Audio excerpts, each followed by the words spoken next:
Dewan Keamanan Perserikatan Bangsa-Bangsa pada 17 November 2025 menyetujui resolusi penting yang memberi mandat internasional bagi pembentukan Board of Peace dan pengerahan International Stabilization Force di jalur Gaza. Beberapa elemen utama dari resolusi mencakup pelucutan senjata Hamas, pembentukan pemerintahan teknokrat transisi, dan pengerahan pasukan penjaga perdamaian internasional di bawah komando terpadu. The United Nations Security Council has just adopted the United States-sponsored resolution on Gaza that does something we haven't seen in generations. It provides a real, actionable pathway to lasting peace for Palestinians and Israelis. And I would encourage everyone around the world, and I would certainly encourage the media to read the entire resolution. Read the whole thing. It is truly a victory for everyone who believes in a future where the Palestinian people can determine their own destiny. Resolusi Dewan Keamanan PBB memberi wewenang kepada negara-negara anggota PBB dan Dewan Perdamaian untuk dibentuk sebagai pemerintahan transisi untuk mendirikan pasukan stabilisasi internasional atau ISF sementara di Gaza untuk dikerahkan di bawah komando terpadu dengan pasukan yang dikontribusikan negara-negara yang berpartisipasi. Namun, juru bicara Hamas, Hashim Qasim bilang, apa yang mereka butuhkan adalah resolusi Dewan Keamanan PBB yang mempromosikan pembentukan negara Palestina merdeka. ما هو مطلوب هو قرار مجلس أمن يمنع استئناف الحرب على قطاع غزة ويدخل المساعدات إليه ويؤسس لمسار سياسي تفضي إلى قيام دولة فلسطينية مستقلة. Di luar keberatan Hamas, Indonesia menjadi salah satu negara yang menyatakan kesiapan penuh bergabung dalam misi perdamaian di Gaza. Presiden Prabowo Subianto beberapa kali menegaskan kesiapan Indonesia. Presiden bilang Indonesia siap mengirim sekitar 20.000 personel TNI bila mandat PBB sudah diterbitkan. Kemudian segera pasukan Israel akan ditarik. Tentunya sesuai tahapan-tahapan gimana kesiapan Indonesia, kami katakan kami siap. Kalau diminta pasukan penjaga perdamaian, pasukan peacekeeping, Indonesia siap. Sementara itu menanggapi rencana Presiden Prabowo Subianto yang akan mengirim 20.000 personel pasukan perdamaian ke Gaza, TNI Angkatan Laut mengaku telah mempersiapkan personel untuk diberangkatkan. Seleksi personel di Angkatan Laut untuk misi perdamaian sudah dilakukan, juga termasuk kesiapan alutsista. Kata Wakasal, pengiriman pasukan ke jalur Gaza hanya tinggal menunggu perintah dari Presiden Prabowo Subianto. Sesuai dengan arahan dari pimpinan bahwa seluruh jajaran TNI saat ini mempersiapkan diri untuk bisa turut mensukseskan kebijakan pemerintah tersebut. Untuk jumlahnya saya belum tahu pasti, mungkin rekan-rekan wartawan malah sudah lebih tahu. Tapi yang jelas untuk kekuatan dari Korps Marinir sendiri adalah batalion-batalion yang mungkin akan disiapkan, salah satu atau antara lain adalah ZENI, kemudian kesehatan, kemudian juga untuk kebutuhan-kebutuhan logistik lainnya juga kita akan selalu persiapkan. Proses seleksi sudah berjalan, saat ini kita sudah mengumpulkan nama-nama, untuk selanjutnya nanti akan kita menyesuaikan dengan kebijakan dari pemerintah, apa saja yang harus kita siapkan, baru kita akan lebih detailkan lagi persiapan-persiapan selanjutnya. Sebelum pasukan dikirim ke Gaza, Wakil Ketua Komisi 1 DPR fraksi Golkar Dev Laksono mengingatkan perlunya poin-poin misi yang jelas, termasuk untuk kesejahteraan warga di sana. Apakah mereka di sana juga bagian dari pelucutan persenjataan Hamas ataupun juga misi-misi yang ada, terus juga tugasnya itu sampai sejauh mana, karena ya selain menjaga perdamaian kan tentu harus ada misi-misi kemanusiaan lainnya ya, seperti merehabilitasi gedung-gedung yang hancur, apakah tempat tinggal warga Palestina, lalu juga bisa menyokong memulai kembali roda perekonomian. Indonesia menyuruhkan kepada seluruh pihak yang terlibat serta masyarakat internasional untuk mendukung proses perdamaian ini atas nama kemanusiaan. Tim Liputan Kompas TV. Lewat pengiriman pasukan ke Gaza, apa harapan rakyat Indonesia? Kita akan ulas bersama dengan wakil kita di Parlemen, anggota Komisi 1 DPR, fraksi PKB Syamsu Rizal. Selamat pagi, Deng Ical. Selamat pagi, Mas Bre. Assalamualaikum warahmatullahi wabarakatuh. Waalaikumsalam warahmatullahi wabarakatuh. Sehat banget nih, Deng ya. Alhamdulillah. Alhamdulillah. Nah, Deng, ini kan kita sama-sama sebenarnya kita mengapresiasi ya niat mulia dari Indonesia gitu ya dengan mengirimkan pasukan ke Gaza gitu, kita mengirimkan 20.000 gitu. 20.000. 20.000. Ini sebenarnya salah satu yang bisa kita lakukan untuk mendukung resolusi Dewan Keamanan PBB. Nah, yang bisa kita maksimalkan ini apa sih, Deng sebenarnya? Ya, begini Mas Bre dan para pemirsa Kompas, yang pertama kita mesti paham bahwa momentum itu mesti di-create. Dan alhamdulillah seorang Donald Trump dan dibantu oleh seluruh pemimpin negara-negara yang terlibat kemarin di Mesir itu bisa meng-create satu momentum yang baik lah menurut saya. Sehingga apa yang menjadi momentum ini mesti dimaksimalkan. Tetapi di balik itu mesti ada catatan khusus untuk Presiden Prabowo dan kita semua, seluruh rakyat Indonesia, bahwa 20 poin yang ada dalam perjanjian itu adalah poin yang tidak mengatur soal jaminan untuk Palestina merdeka. Jadi roadmap ke Palestina merdeka, pengakuan dari mereka itu belum kelihatan. Jadi poinnya baru pada menciptakan kondisi di kawasan Gaza dan di tepi barat. Dan itu tentu sedikit berbeda atau bahkan bisa jadi perbedaannya sangat mendasar dengan tujuan kita mengambil peran. Jadi tujuan utamanya kita itu memang konstitusi kita menjamin untuk berpartisipasi dalam ketertiban dunia. Tetapi khusus untuk persoalan ini, kita goalsnya adalah Palestina merdeka. Jadi kita sudah mundur satu langkah, berharap bisa loncat lebih jauh. Karena sebelumnya kita tidak pernah mengakui solusi dua negara. Nah, baru pada kali ini kita mengakui itu menjadi sebuah konsekuensi logis dari perkembangan. Tapi untuk jaminan bahwa Palestina merdeka itu belum ada dalam map ini. Yang ketiga adalah ternyata yang terjadi sekarang ini dari kurang lebih 16 faksi yang ada di Palestina itu lebih banyak yang menolak perjanjian ini.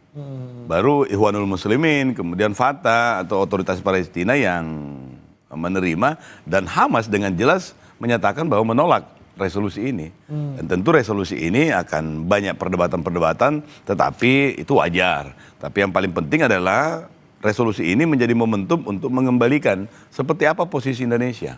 Khusus untuk pengiriman pasukan perdamaian yang direncanakan oleh Pak Presiden kita itu 20.000 itu kita tentu sangat mendukung. Tetapi penting untuk diingat bahwa ada konsekuensi logis dari pengiriman ini, dari komitmen ini. Pertama adalah soal biaya. Yang kedua adalah soal resiko.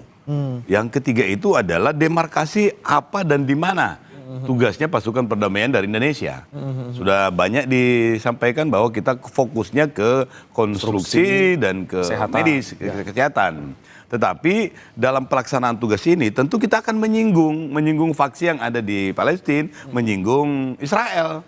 Karena ada daerah di situ yang misalnya di tepi barat ada daerah yang masih dikuasai oleh Israel sebagian. Nah, kalau kita mau merekonstruksi di situ, apa benar Israel mau kasih?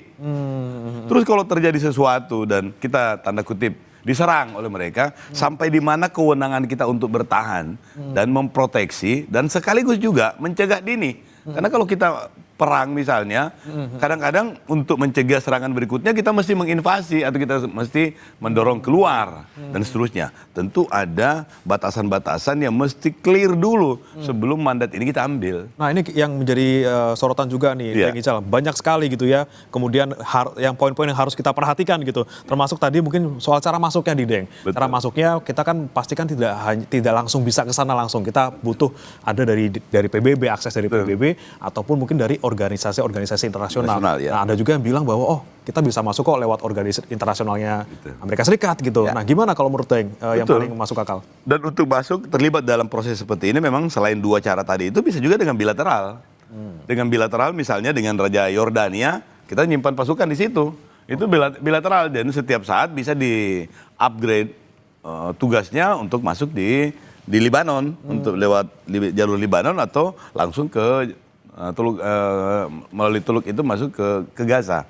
Tetapi bukan di situ esensinya, karena kalau soal ini sih aman, mau PBB yang memberi mandat, mau organisasi internasional, dan kita sudah pernah mengalaminya semuanya. Dan bilateral juga kita sudah sering. Kita kirim pasukan ke Myanmar, ke Mindanao misalnya, dan itu sangat memungkinkan. Tetapi sekali lagi penting untuk dipastikan bahwa sampai di mana kewenangan tugasnya, di daerah mana, dan yang paling esensi itu adalah jaminan bahwa ini adalah step to Palestine merdeka. Oke, nah itu tadi Deng Ical soal apa saja yang kemudian bisa dilakukan oleh mereka di sana. Ya. Tadi kan sudah disebutkan sebelumnya oleh TNI bahwa oke kita fokus di konstruksi dan juga kesehatan. Kita butuh apa lagi nih Deng? Karena mengingat tadi ada potensi-potensi lain yang kemudian mungkin di kemudian hari bisa terjadi gitu.